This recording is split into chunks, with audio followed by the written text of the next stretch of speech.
இந்திய யூனியன் முஸ்லீம் லீக்கின் சார்பாக மேனாள் சட்டமன்ற உறுப்பினரும் பொதுச் செயலாளர் அபுபக்கர் அவர்கள் இரங்கல் உரையாற்றுவார்.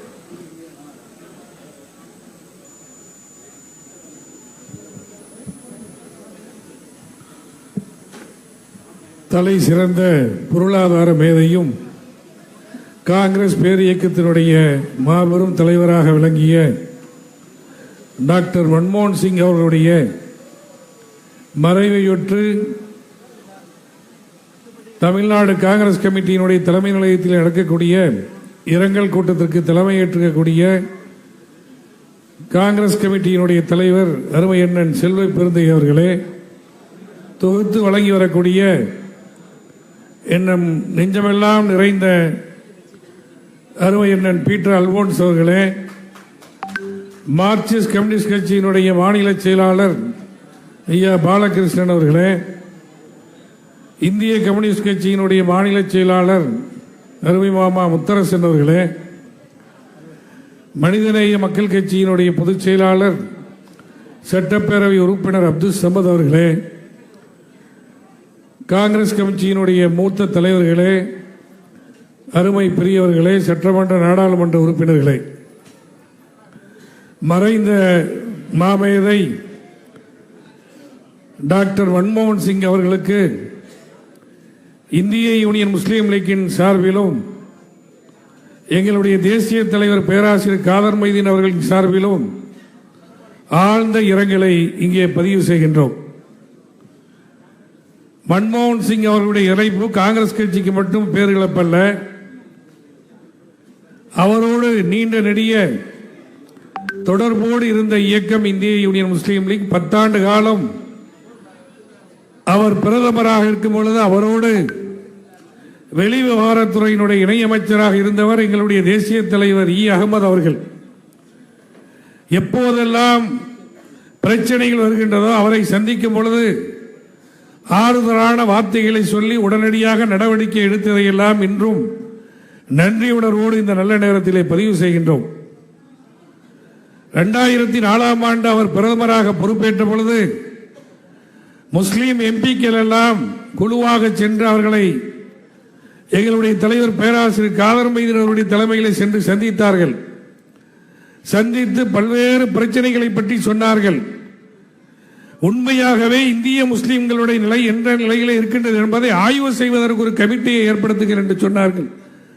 உடனடியாக ராஜேந்திர சச்சார் குழுவினுடைய ஒரு குழு ஏற்படுத்தப்பட்டு இந்தியா முழுவதிலும் முஸ்லீம்களுடைய நிலை உண்மை நிலை அறியப்பட்டு அதன் மூலமாக டாக்டர் மன்மோகன் சிங் அவர்கள் முதல் முறையாக இந்தியாவினுடைய வரலாற்றிலேயே சிறுபான்மை நலத்துறைக்கென ஒரு அமைச்சரை ஏற்படுத்தினார். அப்துல் ரஹ்மான் அந்துல்லே அவர்கள் முதல் அமைச்சர். அதன் மூலமாக பல்வேறு திட்டங்களை உருவாக்கி டாக்டர் அபுல் கலாம் ஆசாத் அவருடைய பெயரிலே சிறுபான்மை மாணவர்களுக்கு கல்வி உதவித்தொகை பல்வேறு பரிந்துரைகளை எல்லாம் செய்து ஓரளவுக்கு முன்னேறக்கூடிய சமூகமாக உருவாவதற்கு காரணக்காரியாக இருந்தவர் டாக்டர் மன்மோகன் சிங் அவர்கள் என்பதை நன்றி உணர்வோடு இங்கே பதிவு செய்ய கடமைப்பட்டிருக்கின்றோம். அத்தோடு அவருடைய ஆட்சி காலத்திலே அவருடைய காலங்களிலே பொற்கால ஆட்சி என்று சொல்ல வேண்டும். பொருளாதார சீர்திருத்தத்தை கொண்டு வரும்போது பல பேர் எதிர்த்தார்கள். அனைத்து எதிர்ப்புகளையும் அவர் உள்வாங்கிக் கொண்டு இன்று நீங்கள் எதிர்த்தாலும் நாளைய வரலாறு என்னை பாராட்டும் என்று சொன்னார். இன்றைய மரபிலே எல்லா கட்சியை சேர்ந்தவர்களும் மன்மோகன் சிங் அவர்களுடைய பொருளாதாரத்தை பாராட்டி பேசிக்கொண்டே இருக்கின்றார்கள் என்பது அன்று அவர் சொன்னது இன்று உண்மையாக நடந்து கொண்டிருக்கின்றது. டாக்டர் மன்மோகன் சிங் அவர்களை பொறுத்தவரை அவர் ரிசர்வ் வங்கியினுடைய கவர்னராக இருந்து பொருளாதார சீர்திருத்தங்களை செய்தார். எளிமைக்கு முன்னுதாரணமானவர், ஒரு முன்னுதாரணமான அரசியல்வாதி, இப்படி பன்முகத்தன்மை கொண்ட ஒரு அற்புதமான தலைவர் என்று கூட பல்வேறு பத்திரிகைகளில் அவர்களோடு பணியாற்றிய அதிகாரிகள் எழுதியிருக்கின்றார்கள். எவ்வளவு நேர்மையாக இருந்தார், எவ்வளவு எளிமையாக இருந்தார். சொந்த குடும்பத்தை சேர்ந்தவர்களுக்கு கூட அவர் பரிந்துரை செய்வதை மறுத்துவிட்டார். தினமணியில் கூட மத்திய பகுதியில் ஒரு செய்தி, பெரிய செய்தி வெளியிட்டிருக்கிறாங்க. இப்படி பல்வேறு நிலைகளிலே இதற்கெல்லாம் காரணம் ஒரு சிறுபான்மை சமுதாயத்தைச் சேர்ந்த சீக்கிய சமுதாயத்தைச் சேர்ந்த ஒருவர் நாட்டினுடைய பிரதமராக முடியும் என்ற வரலாற்றை உருவாக்கியவர் அன்னை சோனியா காந்தி அவர்கள் என்பதை நன்றி உணர்வோடு இங்கே 10 ஆண்டு காலம் இன்னைக்கு அதெல்லாம் இன்னைக்கு வாய்ப்பே கிடையாது. சிறுபான்மை நலத்துறை அமைச்சகத்தையும் எடுத்துட்டாங்க. சிறுபான்மையினர்கள் இந்த நாட்டிலே வாழ முடியுமா என்ற கேள்விக்குறி. காங்கிரஸ் பேரியக்கத்தினுடைய ஆட்சியில் மைக்ரோ மைனாரிட்டிஸ் என்று சொல்லக்கூடிய சீக்கிய சமுதாயத்தை சேர்ந்தவரை நாட்டினுடைய பெருமராக உயர்த்திய பெருமை காங்கிரஸ் பேரியக்கத்துக்கும் அன்னை சோனியா காந்தி அவர்களுக்கும் உண்டு.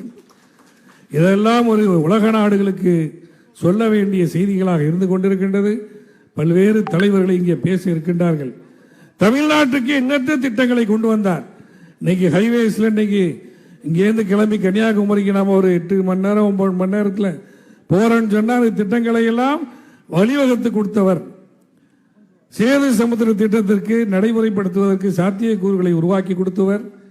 செம்மொழி அந்தஸ்தை வழங்கியவர் தமிழுக்கு. இப்படி அவரை பற்றி பேசிக்கொண்டே இருக்கலாம். ஒரு அற்புதமான தலைவரை நாடு இழந்திருக்கின்றது, உலகம் இழந்திருக்கின்றது, காங்கிரஸ் பேரியக்கம் இழந்திருக்கின்றது, நாம் இழந்திருக்கின்றோம். இந்திய யூனியன் முஸ்லீம் லீக்கின் சார்பாக ஆழ்ந்த இரங்கலை தெரிவிக்கின்றேன். நன்றி, வணக்கம்.